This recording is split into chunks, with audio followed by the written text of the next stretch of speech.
Donc voilà, petit fichier de limite à l'ancienne, comme on dit, cuve béton, tout est thermorégulé. Tout le matériel moderne. Oui, voilà, c'est ça. Les cuves à l'ancienne, le reste moderne, donc voilà, elles sont revêtues époxy, les cuves, il y a le système donc, avec le serpentin, bien sûr, on fait passer l'eau chaude ou froide en fonction des besoins dans la cuve.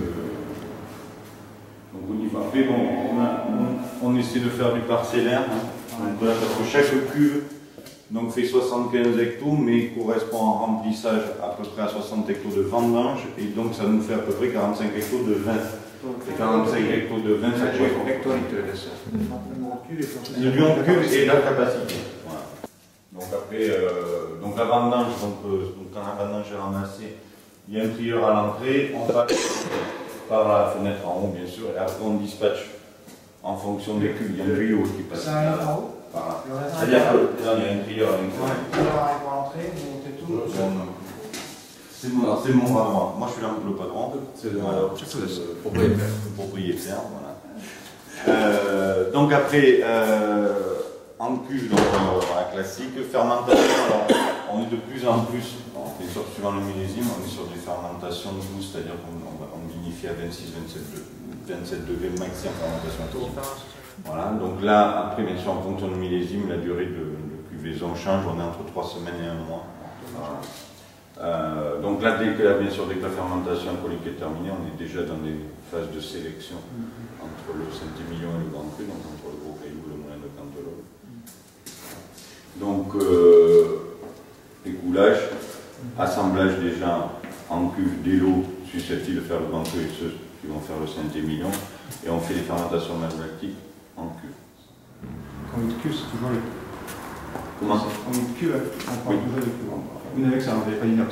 Non. Et là, juste pour dire, pour la nouvelle tendance à Saint-Émilion, c'est de revenir. De revenir, oui. Moi, c'est quelque chose, ça fait maintenant très longtemps que je viens, je n'ai jamais encore réussi à complètement comprendre, parce que tous les 3-4 ans, on me change mon discours. C'est vrai qu'on a fait, on est parti, moi au début j'ai commencé concrète partout, on est passé sur inox, sur le bois, et je trouve qu'énormément on est en train de revenir à Saint-Émilion paroi sur le concret.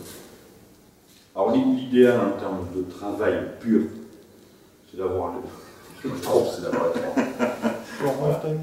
Donc une fois la fermentation malolactique terminée, donc après je passe les phases sous tirage pour affiner le vin, et donc la partie grand cru part dans le chai barrique pour, on va y aller voir, je vais expliquer la frappe.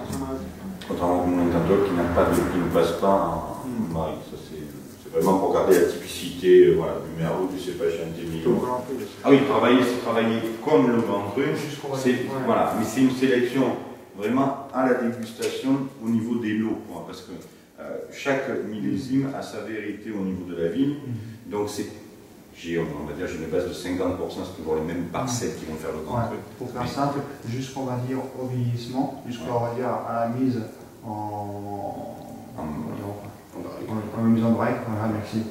Jusqu'à la mise en break, jusqu'avant la mise en break, les deux vins sont chiqués à l'institution. Voilà. C'est un petit détail qui est important pour la commercialisation, parce qu'il y a quand même certaines lignes autour qui ne sont pas du tout vinifiées comme ça. Il n'y a pas que la vinification, c'est-à-dire le travail à la vigne. Et le même pour le. Voilà, je travaille de la même façon.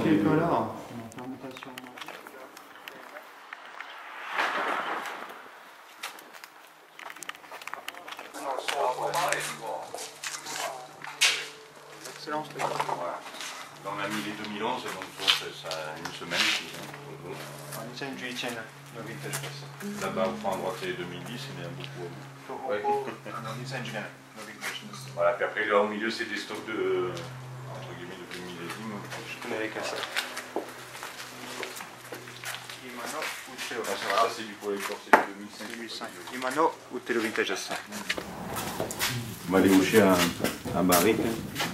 Oui, ici, il n'y a que le Grand Cru de stocké, le Saint-Émilion et le Bordeaux sont dans le bâtiment.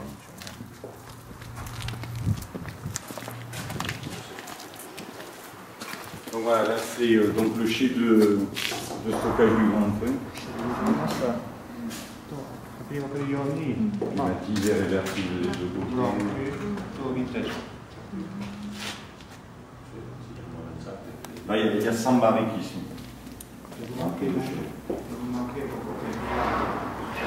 On est obligé d'indiquer.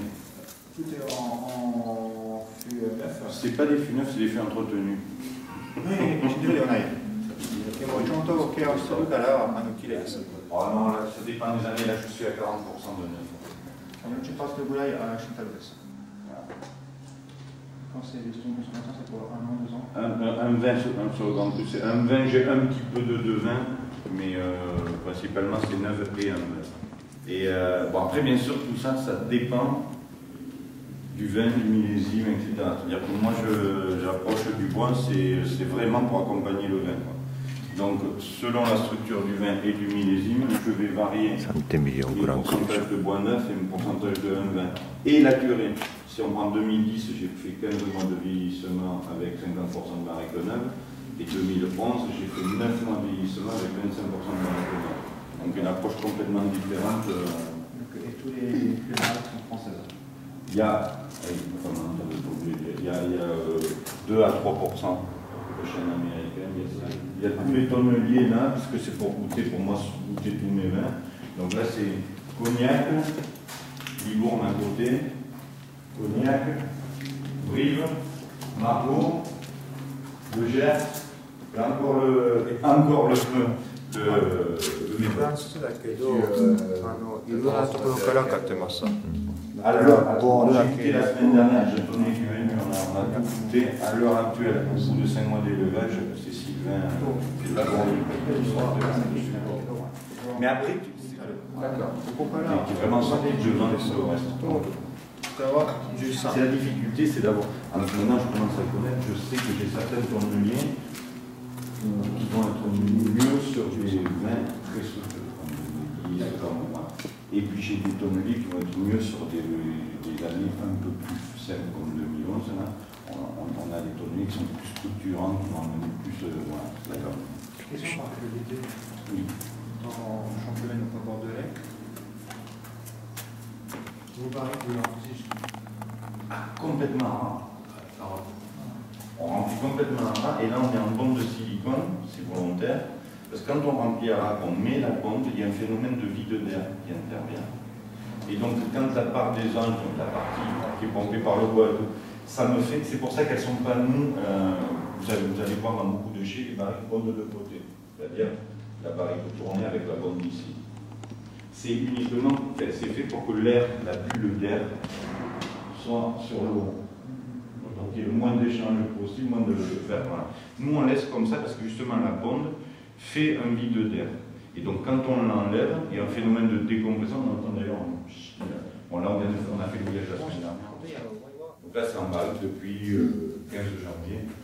Donc on est à 5 mois, un peu plus de 5 mois de avec un conditionnel, bien sûr. Voilà. Que j'utilise uniquement en cas de besoin, mais comme en ce moment il fait 17 dans le chai à barrique, je n'y touche pas. Gelato. Ouais. Gros caillou, alors, gros caillou, donc au niveau du terroir, donc on est ce qu'on appelle cadastré chez nous comme ça, donc le nom est lié au sol. Donc c'est vraiment dessous. Enfin, là on a une sous-couche de grave pur. D'où le nom de gros caillou. Dessous. Ouais, c'est gros caillou, c'est vraiment gros caillou, c'est génial. Vous avez la terre. Ouais, là il y a un peu de terre et dessous après c'est vraiment de la grave. Oh, oui, il y a à peu près 50 cm et après on a une couche de grave qui est assez épaisse. Et après, on a l'eau à 7-8 mètres. Il y a un petit peu de sable.